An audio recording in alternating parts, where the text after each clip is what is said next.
Assalamualaikum warahmatullahi wabarakatuh. Pemirsa yang saya muliakan, salam sejahtera bagi kita semua. Kali ini saya ingin menyampaikan materi terkait dengan statistika non-parametrik.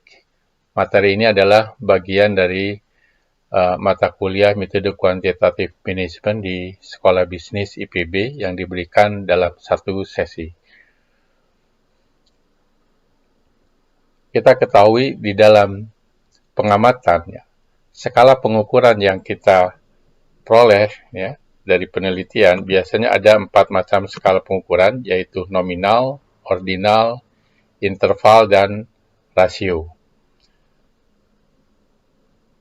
Statistika non-parametrik biasanya berkaitan dengan data yang berskala nominal dan ordinal, atau kita kenal biasanya dengan data kualitatif.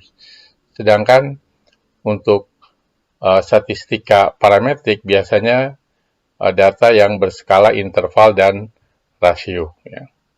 Jadi kalau misalkan saja uji hipotesis variabel berskala interval dan rasio, kita sarankan gunakan uji statistika parametrik karena ini lebih powerful dalam pengertian peluang benar ketika menyimpulkan suatu hipotesis itu lebih besar, atau peluang salah ketika menyimpulkan suatu hasil uji hipotesis itu lebih kecil. Namun masalahnya kadangkala di dalam uji statistika parametrik seringkali tidak memenuhi asumsi. Biasanya asumsi daripada uji parametrik ini, uji statistika parametrik ini biasanya masalah kenormalan data. Nah, kalau misalkan tidak dipenuhi, kita menggunakan statistika non-parametrik. Misalnya, dalam uji korelasi persen, misalnya, itu biasanya kalau misalkan saja datanya memang data penyembah normal, kita gunakan korelasi persen. Tapi kalau misalkan saja datanya tidak normal, apalagi datanya adalah data ordinal, misalkan kita biasanya menggunakan korelasi Spearman, data yang sudah diurutkan kalau datanya interval, atau bisa saja data yang ordinal. Begitu juga misalkan dalam uji statistik parametrik kita menggunakan misalkan saja uji Z dalam uji beda proporsi. Kalau tidak memenuhi asumsi, biasanya kita menggunakan beberapa statistika uji non-parametrik seperti uji tanda, Mann-Whitney test, Wilcoxon rank test. Kemudian ada juga uji chi-square atau uji exact Fisher yang akan kita bahas di slide berikutnya. Itu juga dalam uji parametrik untuk melihat analisis keragaman, biasanya kita menggunakan ANOVA dengan statistik uji F. Nah, kalau tidak memenuhi asumsi, biasanya kita menggunakan misalkan saja Kruskal-Wallis test dalam non-parametric test. Khusus data kategori, memang mau nggak mau kita memang harus menggunakan statistika uji non-parametrik yang akan kita bahas dalam presentasi kali ini. Sebagai contoh tentang korelasi, misalkan ini data yang pernah dibahas di dalam materi regresi. Misalkan saja mau melihat bagaimana hubungan antara demand dan harga. Nah, kelihatannya di sini ada hubungan negatif. Jadi kalau harganya makin tinggi, maka permintaannya makin rendah. Begitu juga sebaliknya. Nah, kalau kita menggunakan korelasi dengan uji parametrik, yaitu korelasi persen, di dalam stata kita menggunakan perintah pairwise correlation, kemudian ini variabelnya, ini hasilnya. Sedangkan kalau misalkan saja ternyata tidak normal, katakanlah data itu, kita bisa menggunakan Spearman. Jadi di dalam menu stata ini dipisahkan di sini statistik, ambil summaries, kemudian ambil non-parametric test of hypothesis, kemudian pilih Spearman. Di sini nanti hasilnya seperti ini. Tapi karena data ini adalah jumlahnya cukup banyak, biasanya kalau data minimal 30, pasti biasanya akan cenderung normal, sehingga barangkali kita menyarankan menggunakan korelasi persen, yaitu uji parametrik yang lebih powerful. Nah, untuk data kategori, bisa saja kita menggunakan uji parametrik ya, biasanya ini harus diproporsikan, karena kalau data kategori diproporsikan ini sama saja menjadi skala interval ya. Ini nanti kita melihat bagaimana uji perbedaan dua proporsi dengan uji Z, dengan uji K-square ya, sama enggak gitu hasilnya gitu. Ini sebenarnya bisa sama kalau datanya cukup besar. Oke. Tapi kalau datanya sedikit, kita tidak mungkin menggunakan uji parametrik ini. Kemudian, perbedaan proporsi ini bukan hanya 2 saja, tapi juga untuk 3, 4, dan seterusnya. Ini bisa menggunakan uji chi-square, dan juga bisa secara umum untuk menguji kebebasan dari katakanlah 2 variabel kategori. Sebagai contoh, uji Z untuk perbedaan 2 proporsi, misalkan saja kita mau melihat apakah proporsi yang sukses dari 2 populasi sama atau tidak. Ini 2 contoh yang bebas ya. Ini harus asumsinya mengikuti sebaran binomial. Kemudian kita bisa menggunakan uji Z kalau sampelnya cukup besar, di mana jumlah responden ya, dengan peluangnya ini kalau kita kalikan minimal 5. Misalkan sebagai ilustrasi ada 2 populasi, kita ambil N-nya 1, ini ambil N2, kemudian berapa proporsi yang sukses, beberapa proporsi yang sukses untuk populasi yang kedua, apakah sama atau tidak ya. Ini sudah disampaikan di matrikulasi, saya kira ini saya cepat saja kita menggunakan uji Z. Apakah sama enggak proporsi sukses dari populasi 1 dengan proporsi sukses dari populasi 2. Ini adalah uji Z-nya. Kemudian ini bisa uji eka arah, bisa juga uji dwi arah. Kemudian kalau kita lihat dengan contoh data katakanlah proporsi untuk populasi 1 yang jujur, misalkan untuk melihat apakah untuk menguji persepsi kejujuran dari 2 metode evaluasi sama enggak ya dengan metode 1 dengan metode 2 ini. Kemudian kalau kita duga ini adalah proporsinya, apakah sama atau tidak, dan ini N-nya cukup besar ya, sehingga proporsinya juga N kali P-nya sudah melebihi dari 5, sehingga kita bisa menggunakan uji Z. Ya. Dengan uji Z ini hasilnya adalah 2,9. Ya. Kemudian kalau kita lihat apakah di daerah kritis, ya, ternyata uji Z ini 2,9 ini jatuh di daerah kritis, sehingga kita menolak H0. Ya. Ini H0-nya adalah sama proporsinya, kalau yang ini tidak sama. Ya. Jadi kalau menolak H0, ya artinya ada bukti bahwa proporsinya berbeda. Ya, atau dalam konteks ini, proporsi untuk populasi 1, yaitu proporsi yang jujur dengan metode evaluasi 1 itu lebih besar daripada dengan metode yang kedua.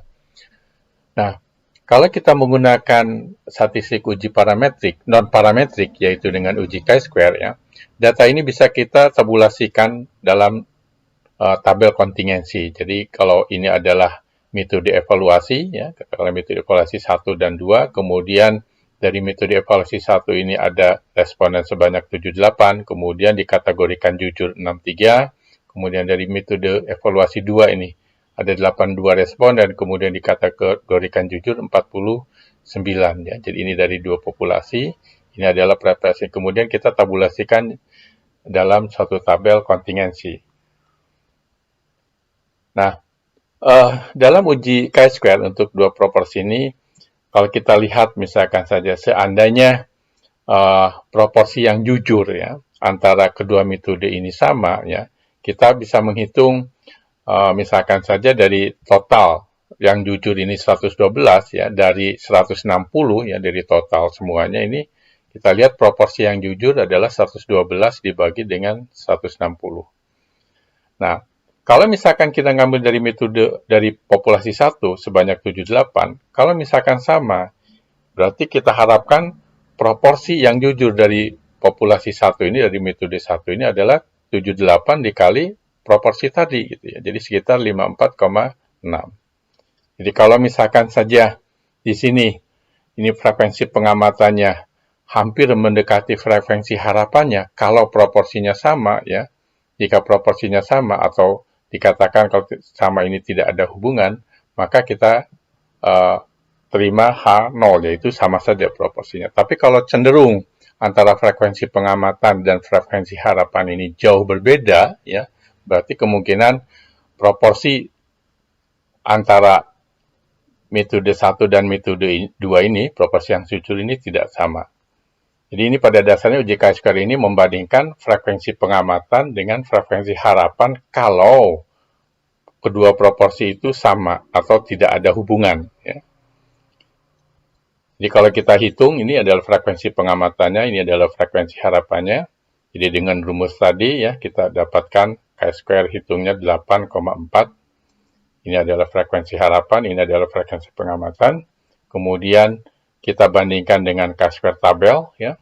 Ternyata chi-square tabel dengan derajat bebas ini jumlah baris dikurangi 1, ini jumlah kolom dikurangi 1 dikalikan sama dengan 1, ini derajat bebas 1, ini 3,841 untuk taraf nyata 5%, sehingga untuk 6,635 ini ya dengan hitungan ini 8,4. Ini signifikan ya. Ini signifikan di sini kalau untuk 5% tentu saja. Jadi kalau kita lihat ya dengan uji chi-square tadi ya, dengan 8 ini kita simpulkan ada bukti bahwa proporsinya berbeda ya. Dalam konteks ini adalah proporsi untuk metode 1 yang jujur ini lebih tinggi daripada proporsi yang jujur dari metode evaluasi yang kedua. Jadi ini sebenarnya mau membandingkan apakah frekuensi pengamatan ini sama dengan frekuensi harapan kalau kedua proporsi itu sama atau tidak ada hubungan ya, bebas antara ubah kategori persepsi dengan metode evaluasi. Jadi ini sama saja uji hipotesisnya, kalau misalkan saja ini tidak sama berarti ada hubungan ya antara metode dengan persepsi tadi. Tapi kalau sama saja berarti tidak ada hubungan. Kalau kita menggunakan analisis data ini dengan stata, ya, kita lihat struktur datanya. Jadi kalau kita lihat data yang tadi, ya, ini bisa menggunakan data ini 63, 49, 15, 33 ini isi sel, frekuensi dari kombinasi sel ini, kombinasi dua kategori ini, bisa datanya dalam bentuk seperti ini. Ya, ini frekuensinya kita isi, ini adalah kombinasi, ini persepsi, ini metode evaluasi, 12, 01, 12, dan seterusnya. Ini ada struktur datanya, kalau dalam bentuk frekuensi. Bisa saja datanya untuk masing-masing individu. Ya. Jadi kalau tadi lihat N-nya sebanyak 160 di sini, ya, maka data ini pun sebanyak 160. Ada 160 responden, jadi masing-masing individu datanya. Dan untuk dengan stata, dengan perintah ini, jadi kalau di sini ada weighted-nya yaitu mengisi variabel frekuensi di sini. Jadi ini adalah frekuensi, variabel frekuensi. Kita masukkan hasilnya seperti ini. Kemudian kalau struktur datanya untuk individu, ini hasilnya seperti ini. Ini hasilnya sama saja. Hasilnya sama saja. Dan isi sel ini adalah ini frekuensi, ini adalah frekuensi harapannya. Yang kedua ini adalah persentase kolomnya. Jadi kalau kita lihat ya, berapa persentase yang jujur untuk metode evaluasi 1 ini sebanyak 80%, sedangkan untuk metode evaluasi 2 59,79. Berarti ini lebih tinggi gitu. Dan dari uji chi-square pun ini cukup signifikan dengan p-value 0,004. Artinya kalau kita mengatakan bahwa proporsinya berbeda atau ada hubungan antara metode evaluasi dan persepsi kejujuran, ini peluang salahnya sekitar 0,004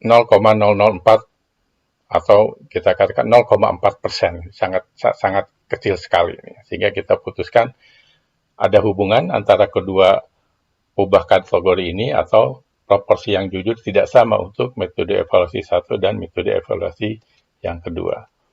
Nah, untuk uji chi-square ini bisa dikembangkan bukan hanya dua proporsi saja ya, tadi ada dua populasi, metode 1 dan metode 2, bisa dikembangkan sampai ke proporsi.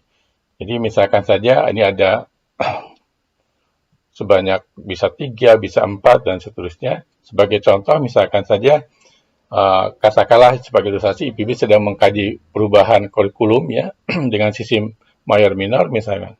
Kemudian ada contoh dari mahasiswa S1 100, mahasiswa pasca 50, dosen ini 50, ini adalah yang setuju, ini yang tidak setuju. Nah, kemudian bisa kita uji apakah pendapat ketiga kelompok ini sama tidak, atau sama saja apakah ada hubungan ya, setuju atau tidak mengenai sistem mayor ini dengan kategori atau antara mahasiswa atau dosen, status pekerjaannya, apakah mahasiswa atau dosen, apakah ada hubungan antara status pekerjaan ini dengan pendapat setuju atau tidak tentang sistem mayor minor. Nah, ini sebagai tugas ya untuk mahasiswa kerjakan dengan stata. Nah, ini adalah jawabannya. Kalau secara manual kita hitung seperti ini, ya, tapi tolong untuk mahasiswa menggunakan software stata untuk menganalisisnya. Kemudian beberapa contoh lain, saya kira ini bisa dilihat saja, ya, ada bahannya sudah diberikan, bisa di-download di web saya. Yang ingin saya sampaikan di sini adalah ini juga sama, ini juga tugas kerjakan juga gitu ya. Ini juga beberapa jawabannya sudah ada di sini ya. Ini kait nilai chi-square-nya, tinggal p-value sekian, signifikan atau tidak. Nah, ini beberapa kajian terkait uji chi-square ya. Ini kadangkala kalau misalkan saja n-nya tadi, nilai frekuensi harapannya ada kurang dari antara 5 sampai 10, misalnya antara 5 10 sebanyak 20% dari sel, ini kan ada 4 ya. Jadi kalau maksimum 20, satu saja untuk 2 kali 2 ini ada frekuensi harapannya antara 5 sampai 10, ini harus ada koreksian ya, chi-square koreksian, itu dikurangi setengah sebelum dikuadratkan. Kemudian juga yang menarik di sini, kalau misalkan ini ada uji chi-square yang melihat apakah ada hubungan antara motivasi dan kinerja. Ini ada kasus 1 dan kasus 2. Ini presentasinya sama, ya, tapi berbedanya adalah data ini 4 kali lebih besar. Ya. Jadi kalau kita lihat, karena chi-square ini sangat kecil, p-value-nya besar, ya, kita katakan tidak ada hubungan antara motivasi dengan kinerja. Ya. Tapi kalau misalkan datanya 4 kali lebih besar, gitu ya, kalau kita lihat, ini chi-square-nya nilainya 4 kali juga ini. Dan P-nya jadi kecil, gitu. Jadi kalau kita lihat di sini, berapa persentase yang motivasinya tinggi ini dengan kinerja yang baik, ini sebesar 0,6, ya, sekitar 60%. Sedangkan kalau motivasinya kurang, ya, kinerja yang baiknya hanya 0,5%. Jadi 60%, ini 50%. Jadi ini lebih tinggi, gitu ya. Ini juga sama, ini lebih tinggi. Tapi dengan data yang cukup besar, 4 kali lipat, ini kita nyatakan signifikan ada hubungan, sedangkan di sini tidak ada hubungan. Jadi kadangkala kalau misalkan dari hasil uji ternyata tidak ada hubungan antara katakanlah motivasi dan kinerja, salah satunya kemungkinan datanya belum representatif atau datanya masih belum cukup. Kalau data ini perbedaan persentase ini didapat dari data yang lebih besar lagi, kemungkinan ini signifikan ya. Ini juga bisa untuk latihan bagaimana hasilnya bisa berbeda seperti ini. Nah, kemudian yang menarik lagi, masalah tentang uji chi-square ini, katakanlah ini hubungan motivasi dengan kinerja yang berbeda antara pegawai negeri sipil dan karyawan swasta, gitu ya. Nah, ini juga sebagai tugas ya dikerjakan oleh mahasiswa. Ini ada 4 pertanyaan ini dikerjakan untuk memahami materi ini. Yang terakhir, barangkali seringkali kita menggunakan uji chi-square ini ya dengan data yang sangat sedikit ya. Misalkanlah katakanlah data terkait dengan masalah virus corona misalkan. Di sini adalah data misalkan saja datanya dari 29 dalam kasus, belum kasus lah, katakanlah masih ODP ya, orang yang dalam pengawasan, ya, ada 29. Kemudian diidentifikasi dia dalam 2 minggu ini apakah baru pulang dari luar negeri atau baru pulang dari dalam negeri. Kemudian apakah dia kena virus atau tidak kena virus. Nah ini datanya ini sangat kecil ya. Tadi kalau misalkan saja maksimum 20% selnya ini berisi antara 5 dengan 10, uji chi-square-nya harus dikoreksi. Tapi masalahnya di sini banyak nih yang kurang dari antara 5-10 ini ada 2 sel, jadi 50%, sehingga nggak mungkin kita menggunakan uji chi-square dikoreksi tadi gitu ya. Nah, biasanya kita menggunakan dalam kasus dengan N yang kecil seperti ini, kita menggunakan uji exact Fisher. Ya. Jadi jika tabel 2 kali 2 ini ternyata masih datanya data kecil, kita menggunakan uji exact Fisher. Jadi nanti kita lihat ya, ini cukup complicated dalam menjelaskan menghitung peluangnya. Ini langsung saja kita menggunakan software ya, jadi nanti dilihat dari p-value-nya saja. Kalau p-value-nya ternyata lebih kecil dari alpha, maka kita putuskan H1. Sebagai contoh misalnya dalam data yang kita berikan ke Comti ya, kita menggunakan data ini ya, misalkan ini data tentang ada kasus 29 ya yang ODP itu, misalnya kalau ini dalam kasus tentang orang itu pernah makan, kebiasaan memakan kelelawar dan tidak memakan kelelawar, kemudian terkena virus atau tidak. Nah, masalahnya apakah penyakit COVID-19 ini ada hubungannya nggak dengan kebiasaan makan kelelawar? Kemudian bisa saja pertanyaan sama juga, misalkan apakah peluang kena virus SARS-CoV-2 ini lebih tinggi bagi orang yang makan kelelawar? Jadi kalau kita lihat di sini persentase yang kena virus corona di sini ya, yang makan kelelawar di sini 75%, sedangkan yang tidak makan kelelawar ini kecil 29%. Dan dari uji signifikansinya juga menggunakan Fisher di sini peluangnya kecil. Berarti di sini ada hubungannya ya antara penyakit ini dengan kebiasaan makan kelelawar. Jadi di sini kita jangan menggunakan uji chi-square ya, tapi menggunakan uji exact Fisher. Demikian yang bisa saya sampaikan ya. Tapi sebelum berakhir, kadang-kala untuk melihat hubungan antara dua kategori, kita juga ada ukurannya ya. Seperti kalau dalam data interval itu dengan korelasi, ini juga ada data ukurannya yaitu dengan koefisien P, ada juga dengan koefisien Cepro, kemudian ada koefisien Kramer, ada juga koefisien contingency percent, ada juga koefisien Yule ya, ada odds ratio. Jadi ada juga ukuran hubungan untuk dua kategori ini, keratan dari dua kategori. Demikian materi yang bisa saya sampaikan untuk satu sesi di bagian statistik dan parametrik. Semoga bermanfaat. Sampai ketemu di topik yang lain. Terima kasih. Assalamualaikum warahmatullahi wabarakatuh.